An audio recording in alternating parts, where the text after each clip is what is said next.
Waking up in the intensive care unit, I could just hear my wife Grace's voice on the phone. Bits of her conversation drifted to me, and I suddenly realized she was talking about my will.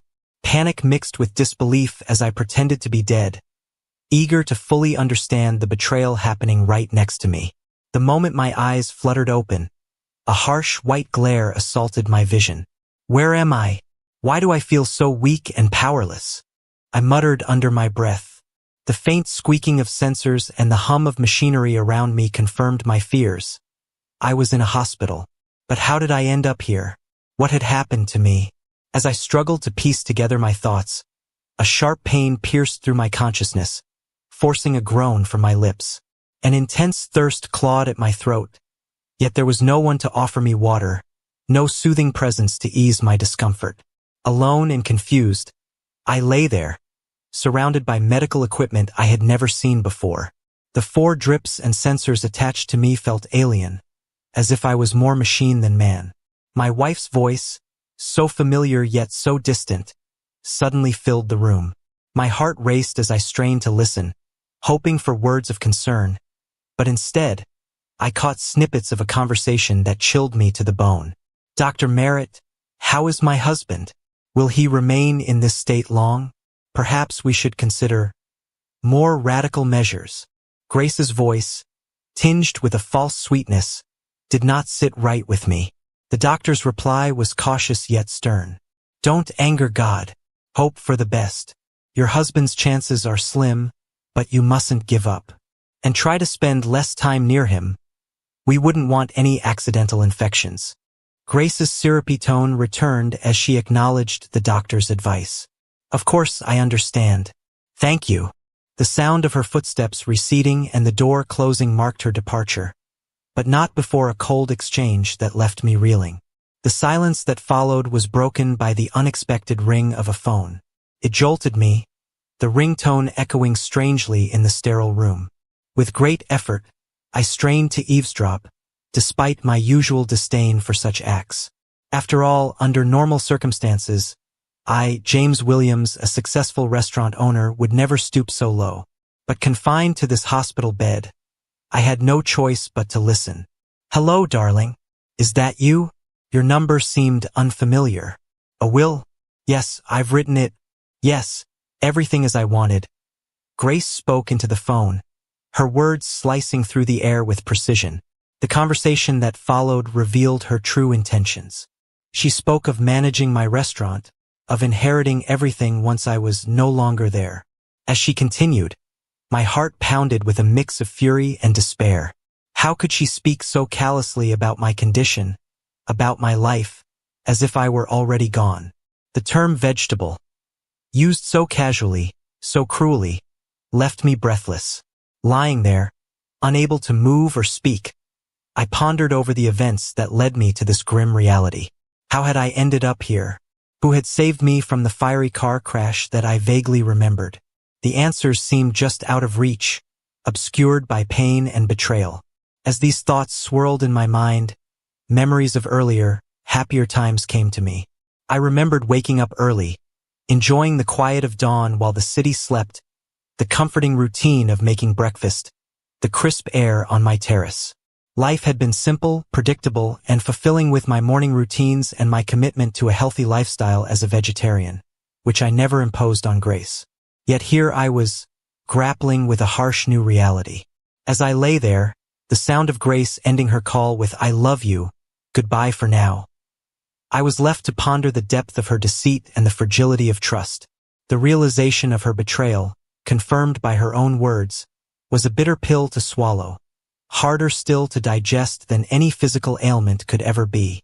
As I stood outside my restaurant, skillfully maneuvering a shovel to clear the snow off the steps, onlookers seemed intrigued by the sight of a well-dressed businessman handling such a mundane task.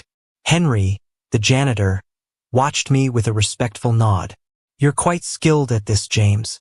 Where did you pick up such extensive practice?" I flashed a smile, memories of my youth flooding back. "In the village, of course, at my grandfather's place on the distant outskirts.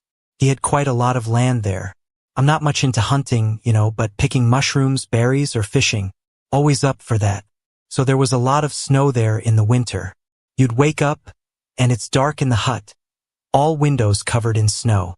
You take a shovel and go ahead. Henry looked at me with undisguised sympathy. He knew I was a good man, someone who never offended him with word or deed, and sometimes even stood up for him, especially in front of the administrator who enjoyed bullying those weaker than him. Just then, the wind picked up, and Andrew, the restaurant administrator, shouted over the gusts. "Mr. Williams, what are you doing? The wind is so strong, and you're thinking of clearing snow? You'll catch a cold for sure. Where would we be without you then?" I turned to face Andrew, catching the deceitful and flattering tone in his voice. "Oh, come on, Andrew, it's nothing. I'm not a kid after all. Tell me, how are things at the restaurant? The suppliers didn't let us down, did they? And are all the staff at work?" At the mention of the staff, Andrew grimaced as if from a toothache. "Yes, everything's in place, except for that dishwasher. What's her name, Emma? No matter how much you scold her, she never comes to work on time." I handed the shovel back to Henry and looked disapprovingly at Andrew. "You very well know that Emma has 4 children, whom by the way she raises on her own. And I've asked you not to call her a dishwasher. Emma is a kitchen worker or a kitchen staff member. Learn to respect your subordinates. Without that, you can't build a proper workflow." The sharpness of my remark made Andrew shiver, and he glanced sneakily at Henry, who was grinning ear to ear. Ah, he heard it loud and clear. Look at him, grinning shamelessly. "Well, no matter, we'll sort it out. Let's just get rid of the boss first and then tighten the screws on everyone else." At that moment, Emma Fisher appeared from around the corner, hurrying as fast as she could to get to work, walking straight through the snow. "Oh, here comes Emma. So what's the excuse this time? Did the bus break down? Or did you come up with something more elaborate?" Andrew began, but stopped under my piercing gaze. "Sorry, Mr. Brown. The bus got turned around on the road. Had to find alternatives," Emma replied apologetically, her nose running. "All right, off you go and make sure everything is in order. Clean the dishes thoroughly, so they squeak when I touch them," Andrew concluded with a stern look. Emma nodded and hurried towards the entrance door. At that moment, she awkwardly stumbled on a step, causing the sole of her boot to skid on the surface. I was the first to react, supporting Emma at the most dangerous moment. "Oh, thank you. I'm sorry for being so clumsy," she began to apologize. "Don't apologize, Emma. It's not your fault. But perhaps Andrew should finally get to work and sprinkle some salt on the pathways," I remarked, emphasizing the last word. After that, I took Emma's hand to help her ascend the slippery steps. Despite not wearing gloves, her palm felt very warm to the businessman. But then, something very strange happened. Emma suddenly let out a loud gasp and jerked her tiny hand away. "What's wrong? Are you hurt?" I asked with concern. Emma guiltily lowered her gaze, clutching her hand into a fist. She looked frightened, not like herself at all. "I'm sorry, please. It's not your fault at all. It must have been my imagination." "Sorry again," Emma forced out, fear freezing in her eyes, a fear I could feel in my skin. But what was it about? What did I do wrong? Did I squeeze her hand too hard? No, it didn't seem like it. Shaking my head in bewilderment, I hurried after Emma.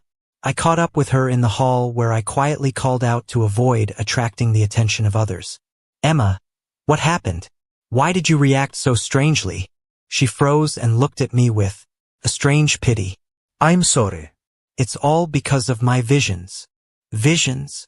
I exclaimed in confusion. Emma paled. "Well, the ones that come true, you know, like premonitions, but real. They started back in school when I got a concussion during a PE class. We were climbing a rope and I fell. The height wasn't much, but that's when it all began." I frowned. "And what did you, may I ask, see in these visions?" Tears suddenly filled Emma's eyes. "It's a car accident." "What color is your car?" "Dark green."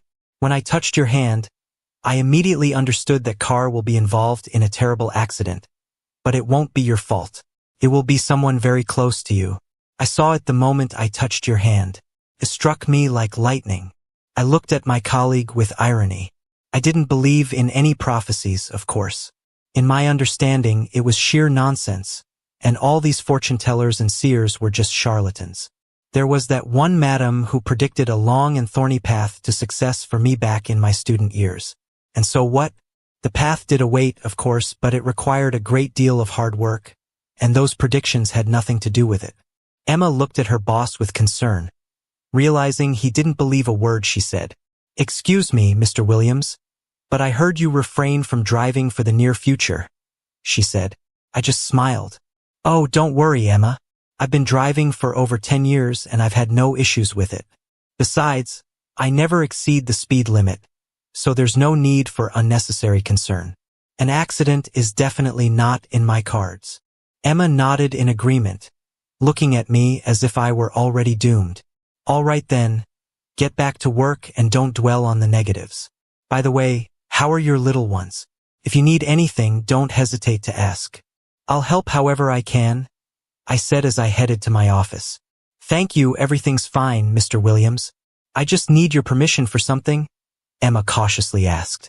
"Permission, of course. Go ahead. What do you need?" I replied. The dishwasher hesitated for a moment as if gathering her strength, then said, "I want to ask for your permission to take home the dishes that customers rejected. Just one or two. I'll pay for everything. Can it be deducted from my salary?" I smiled. "Yes, of course.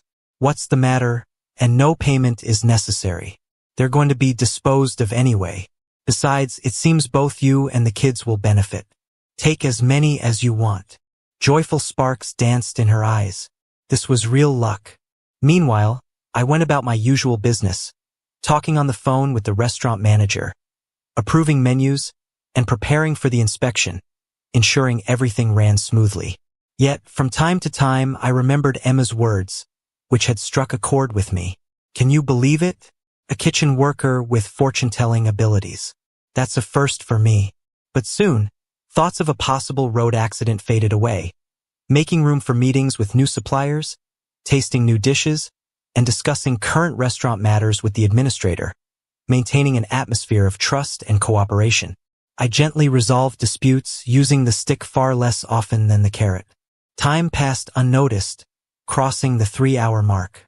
The fury of the storm still raged, but its morning impact had diminished. The city's utilities surprisingly quickly took control of the situation and cleared most of the vital roads. Although there was still an hour and a half left in the workday, I decided to leave early today. An interesting plan had matured in my mind regarding how I could fill this February evening with an aura of love and romance. I decided to pampose my spouse with a gorgeous bouquet of roses, a bottle of wine, and something delicious from my own restaurant kitchen. While the last two items didn't take him much time, searching for flowers in the snow-covered city turned into a real quest. To my immense dismay, most of the flower pavilions were closed. Most likely, the owners of the stalls had decided that there would be hardly anyone interested in buying flowers on such a day. And just when I was almost losing hope, I noticed that one of the shops at the street corner was still open. With a joyous heart, I parked my car by the roadside and stepped inside. The pavilion smelled pleasantly of roses, tulips, and freshly imported. After all, it was the end of February, which meant Women's Day was just around the corner, leaving barely 2 weeks for preparations. Inside the flower shop, a friendly salesperson quickly helped me assemble the bouquet I needed. With my heart humming in anticipation of the romantic evening ahead, I made my way home, eager to surprise Grace, who seldom prepared dinner knowing I often ate at the restaurant. I brought with me fruit and vegetable platters, champagne, and a couple of exquisite dishes from Chef Frank, which he prepared exceptionally well. Arriving home, I decided against ringing the doorbell and instead used my key to enter. As I stepped into the hallway, soft music wafted from the bedroom. Assuming Grace was indulging in her series again, I headed to the kitchen with my bags. Placing the bouquet in the living room to surprise her later, I walked into the bedroom with a smile, only for my heart to sink as the bouquet slipped from my grasp, roses shedding petals in my sudden dismay. Grace wasn't there. The room was empty except for the TV blaring in the background. Where could she have gone, especially in such a snowstorm? Concern gnawed at me. She was not confident behind the wheel. A frantic thought struck me. I needed to check if the car was still in the garage. Just as I turned to leave the bedroom, an urgent news broadcast caught my attention. A foreign car had skidded off the city bridge, driven by an inexperienced driver. My heart raced. Could it be Grace? I had even transferred money to her card earlier for a new dress. Without a second thought, I dashed to my car and sped toward the bridge. The roads were treacherous, and my car slid dangerously on turns, but I managed to keep control, relying on my years of driving experience. Grace, however, had only recently started driving.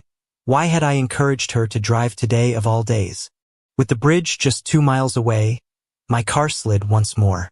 I slammed on the brakes, but they failed inexplicably. Faced with a life-threatening decision, swerve and potentially roll the car or crash head-on into another parked vehicle, I chose to swerve. My car rolled several times before crashing into a tree. The last thing I remember was the sharp smell of gasoline, hinting at the imminent danger of a fire.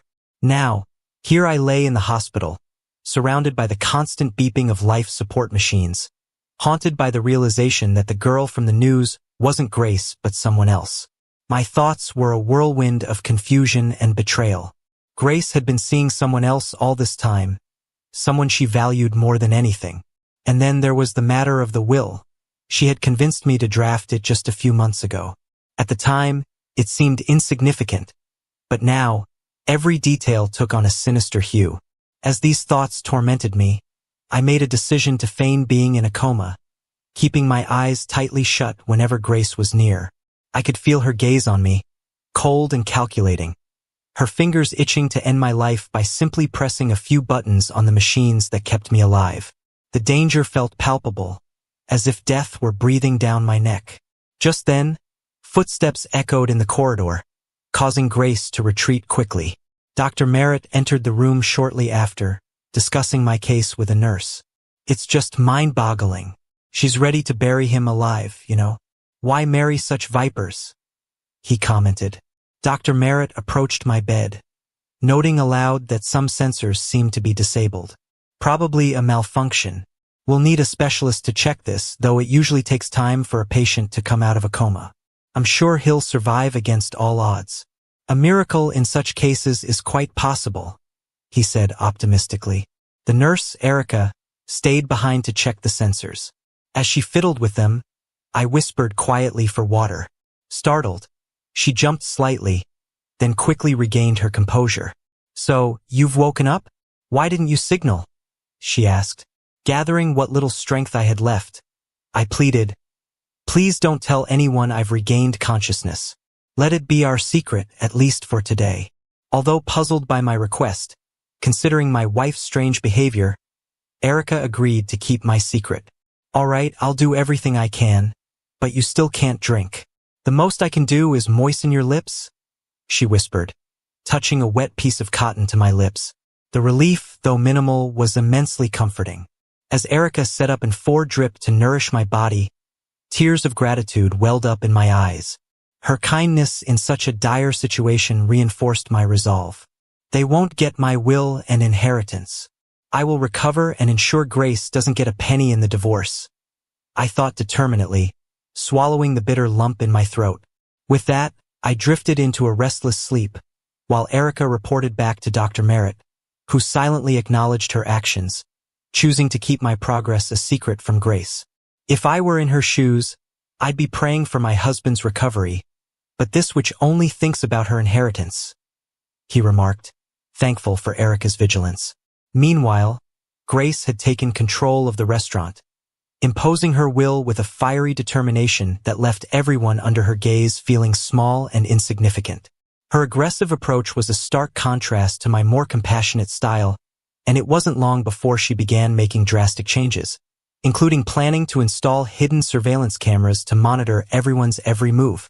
Unaware of my gradual recovery, she continued her tyrannical rule, believing she had the upper hand.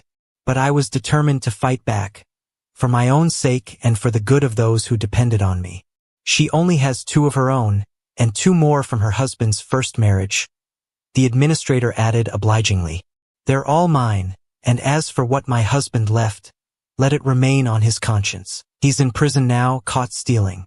He thought the kids would help him reduce his sentence, but I managed to get his rights reversed," Emma muttered through tears.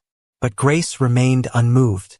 Honestly, what Grace needed right now was a scapegoat to show her power to everyone else. And Emma, who had the misfortune of being caught in the crossfire, became just that. "So how about you, Fisher? Well, you're fired. You can go wherever you want," Grace concluded, gesturing towards the door. Despair froze in my eyes. But how could this be? Could she really dismiss me like some unwanted stray dog? The administrator didn't want to stay on the sidelines and contributed his 2 cents to the matter. "Oh, and I almost forgot, Fisher, don't count on your salary. You understand, right? The money will go towards compensating the damages." The news was a devastating blow. Realizing that I had been deceived by everyone who could, I went outside and exposed my heated cheeks to the freezing wind. Seeing this, Henry couldn't help himself and approached. "Sure, dear, don't cry. Don't torment yourself, sunshine. You know Andrew is in favor right now. That's why he's doing whatever he pleases. And when Mr. Williams recovers, his reign will come to an end. And so that you don't end up completely without money, I'll allocate some from my pension for you. You can repay it whenever you can, no rush," said the janitor, embracing me by the shoulders. "Thank you, Henry, for your support and protection. You see, I was counting so much on this money, and then this happened. We're struggling with the kids in a rented apartment, and the landlady keeps raising the rent, saying, 'You receive child benefits so you won't become poor?' I replied, choking back tears. The elderly man shook his head, feeling sorry for me, to say the least. Such a good colleague, calm, diligent, never speaks ill of anyone. I wash dishes up to my elbows in hot water, and that's it. And this Andrew, the administrator, is a first-rate troublemaker." Henry remembered him from his work at the high school, where he had been a craft teacher for over 40 years. So this Andrew, when he was a student, behaved extremely insolently, humiliating those who were poorer than him or physically weaker. Henry once tried to shame Andrew, but it was all in vain, and then one dark night, the workshops for practicing crafts caught fire. Many blamed Henry then, saying he didn't put out his cigarette properly, but he had never smoked in his life and always observed fire safety precautions. The mystery was unraveled with Andrew, who in fact had committed arson with a group of teenage friends. Henry couldn't prove anything at the time and was subsequently fired from the school with the corresponding note in his employment record. Overall, the dismissal didn't bother the crafts teacher too much, as he was formerly retired by then and had no bread left on his plate for sure. After 17 years had passed since the incident, by the twist of fate, Andrew and the elderly janitor crossed paths again, though in quite different capacities. Now, of course, Andrew pretended not to recognize his former teacher, but Henry Brooks was no fool and had seen far too much in life to take Andrew at his word. However, James appealed to him, honest, kind, fair, just the kind of leader he should be. Clutching the money given by Henry, I slowly made my way towards the bus stop to catch my needed bus on time. Memories of the recent snowstorm loomed on both sides of the road, with dirty gray mounds of snow that had fallen several weeks ago. Lost in my somber thoughts, I trudged along the street when suddenly I heard a muffled murmuring. It turned out that I hadn't managed to distance myself from the restaurant by a decent margin, and thus I quickly turned around, thinking Henry was following me to say something, but there was no one behind me. A fairly brisk frost lingered, nipping at my nose and rosy cheeks. The mysterious sound repeated, and I realized it was coming from the nearest snowdrift. Understanding that someone clearly needed help, I cautiously approached and froze in shock. There lay a man with a bloody head, groaning softly and unconscious on the dirty gray snow. My first thought was that the stranger had simply had too much to drink and had fallen, hitting his head, but when I leaned over the young man, I immediately realized he was as sober as a judge. Without a second thought, I lifted the unfortunate man under his armpits and tried to get him on his feet. He was gradually regaining consciousness, indicating that the initial shock from the injury was wearing off. Damn! How could this happen? Bastards! Don't touch Jack! The man muttered deliriously. Meanwhile, I stooped under the weight of the stranger's body, led him to Henry's shed, thinking that the injured man was simply delirious. I tried to ignore his muttering and persevered towards our destination. The man I had rescued was definitely a vagabond and could have frozen to death on the streets in such bitter cold. Seeing my flushed face, Henry understood everything without words. Taking the man from the other side, he, with my help, quickly laid him on the cot which had once been a folding sofa. Well, that's better now. Let's treat the wound on his head.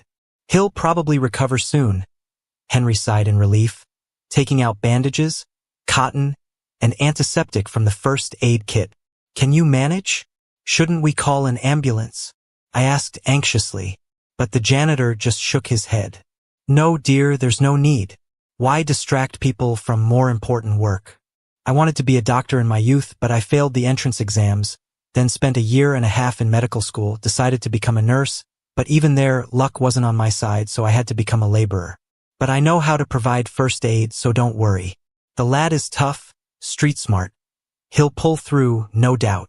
My face immediately lit up with a sweet smile as the wounded man opened his eyes and began to turn his head from side to side, trying to understand where he found himself. Easy there, buddy, easy. Sudden movements aren't recommended for you right now. Just lie down and regain your senses. Do you at least remember your name? Henry cautiously asked. The guy forced a smile. Of course I do. Connor, that's my name. Sawyer, the last name. Got beaten up because of a dog. These rich kids wanted some fun with a victim, and they chose the dog, Jack. He's a street dog, you know. He settled near the meat pavilion, not afraid of people. So when I saw that villainy, I immediately rushed to help. I took down 2 on the snow, but the third one, the jerk, hit me on the head with something. Henry nodded sympathetically. Yeah, that kind of thing happens. Don't worry. Stay here as long as you need. I have firewood and a little stove here. You'll be as comfortable as can be. Connor gratefully looked at me, who hadn't passed by and helped him in his difficult moment. Sneaking a glance at my watch, I sighed sadly. Well, looks like I'll have to take a taxi now. There go my savings. I've already missed the bus. Connor sniffled with a guilty look and turned away to the wall. Then, feeling it was because of him, the vagabond said, Forgive me, for God's sake. I didn't mean for it to turn out this way. I've been having quite the adventures lately. 3 weeks ago, I pulled a rich guy out of a burning car. Maybe you heard about it? It was quite a loud incident. I paled and involuntarily looked at my palm, remembering what happened during the revelation regarding Mr. Williams' future. We heard, Connor. That was the restaurant owner, the one Henry and I used to work for. Henry replied for both of us. We don't work there anymore, at least I don't. I corrected him immediately. The guy shook his head sadly and winced from the pain. His neck was stiff, and any slightly sharp movement caused a spasm. Easy, my friend. Don't get agitated. And for saving our friend here, you deserve a special thank you. James was a very good person and probably still is. The janitor corrected himself. I just happened to be there. It's not really my territory, you see. Us vagabonds, we divide everything by districts, by yards. Step onto someone else's turf, and you'll quickly get your ribs cracked. But there, I saw it. An accident and a pillar of smoke rising from it. People were running around, wailing, but no one was rushing to save the man. The gas tank could have exploded at any moment. The vagabond began his story. Henry looked at his interlocutor with undisguised respect. Deep down, he had long concluded that Connor was a good man. Otherwise, would he have rushed to the defense of a stray dog? Unlikely. Connor took a deep breath and, touching the wound on his temple with his fingers, continued. As soon as I saw that someone could burn alive, I ran straight to the car. I smashed the glass with a cobblestone and started pulling him out of the car. And all around, there was noise, chaos, people shouting that the fuel tank would soon explode. It was all true, but you can't just leave the driver. Anyway, I made it, dragged him about 10 meters away, and then it went off. You, my friend, are a true hero, to just throw yourself into the fire for our James, Henry said sorrowfully. I looked warmly at the rescued boy and caught myself thinking that all this seemed somehow not accidental. Connor saved James. I saved Connor. After that, it was hard to believe in coincidences. Since I couldn't delay any longer, I called a taxi and went home, where 4 hungry children were waiting for me. Nathan, Anna, Peter, and Emily. At the same time, lying in the hospital bed, I gradually came back to my senses. Although my strength was minimal and I could barely manage to hold a spoon or fork, Erica and Dr. Merritt had skillfully kept Grace in the dark for 5 days. She believed I was still in a coma and was planning to disconnect me from the life support to claim her inheritance. On the 5th day, I called Erica over and asked for her help with a daring plan. "I need to leave for a short while. Do you understand?" I asked the nurse. Erica looked at me incredulously. Less than a week ago, I had emerged from a coma, and now here I was, plotting an escape. "James, excuse me, but I won't take such responsibility. What if something happens to you? What should I do then, stand trial?" Erica objected. Desperation flickered in my eyes. "Well, help me be a human, will you? I'll sign any document you want about understanding the consequences and relieving the clinic of all responsibility," I pleaded. Erica hesitated, her face a portrait of conflict, yet understanding the urgency, especially given Grace's ruthlessness. "Fine, I agree, but only if we go together, okay?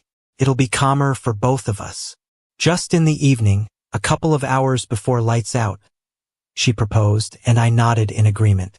"Okay, Erica, but let's keep this between us. Not even Dr. Merritt should know so that no one else knows," I insisted with a hopeful look. Erica nodded and began preparing for our covert departure. She gathered necessary medicines and even borrowed a walking stick from the clinic. Meanwhile, I lay back, gathering strength and contemplating the past events, my thoughts inevitably turning to Emma. God, she was right all along, I thought, tears welling up as I realized the weight of my previous skepticism. Later that evening, Erica returned with a set of clothes. "Here, get dressed. These are my ex-husband's things. He never bothered to take them. I think they'll fit you," she said with a smile. I dressed as swiftly as my body allowed, staggering under the weight of my injuries. Every few steps required a pause as I caught my breath, but Erica was there, understanding and patient, supporting me every step of the way. She had even arranged for a private driver who drove cautiously and asked no questions. Arriving at my home, anxiety surged within me. The familiar drumbeat of my heartbeat echoed in my ears as I approached the front door, keys in hand. Inserting the key into the lock, I found it didn't fit. Grace had changed the locks. She adapted to the new reality quickly, I must say, I muttered, resigning myself to ring the doorbell instead. The door opened shortly after, revealing not Grace, but her lover, clad in my own bathrobe, a gift from my late mother. The sight triggered a mixture of shock and anger in me. "Who's there, darling? Not the utilities again, I hope. I've paid everything in advance for a month, so we could relax at the resort." Grace's voice floated from behind the stranger. Pale and clenching my fists in pain, I confronted the scene before me. Grace, realizing her gambit had failed, fell to her knees. "James, please forgive me. It's not what you think. I swear. I thought you had only a few days left." Teeth gritted, barely containing my fury, I said, "I'll give you 5 minutes to gather your things and leave this house." Her lover, posturing with bravado, dismissed me. "Listen, unfinished businessman. Go get yourself treated and don't interfere with normal people's lives. It's a pity you didn't crash back then." I gripped my cane, my anger boiling over. "You won't have to wait, you bastard. You thought you buried me alive, but I survived against all odds, and I'm certain that the accident was staged. I'll make sure to uncover the truth." As I declared my intentions, the confidence of Grace's lover faltered, and he retreated into the house to change.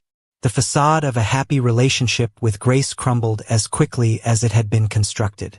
I proceeded to sever Grace's access to their shared resources, blocking all her cards and accounts.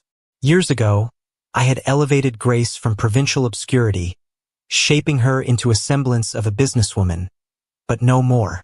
After such a betrayal, I was determined to see justice served. I contacted an investigator to reopen the fraud case Grace had allegedly not committed. In a final attempt to salvage her scheme, Grace lunged at me with a vase, but Erica intercepted her swiftly. The arrival of the police sealed their fate. I watched as Grace was handcuffed and led away, a mix of relief and exhaustion overwhelming me. Supported by Erica, I did not collapse but sank gently to the ground. As I recovered, surrounded not by plots and betrayal, but by genuine friends like Henry, Emma, and Connor, I considered a new future. Emma, having proved her loyalty and hard work, was offered a promotion. I openly expressed my feelings to Erica, eliciting joy and a burst of applause from our small, supportive crowd. Yes, I agree, but please, in the future, stay away from hospitals, Erica responded, her eyes glistening with tears. With laughter and plans for a future filled with love and integrity, I finally felt at peace, ready to turn a new page.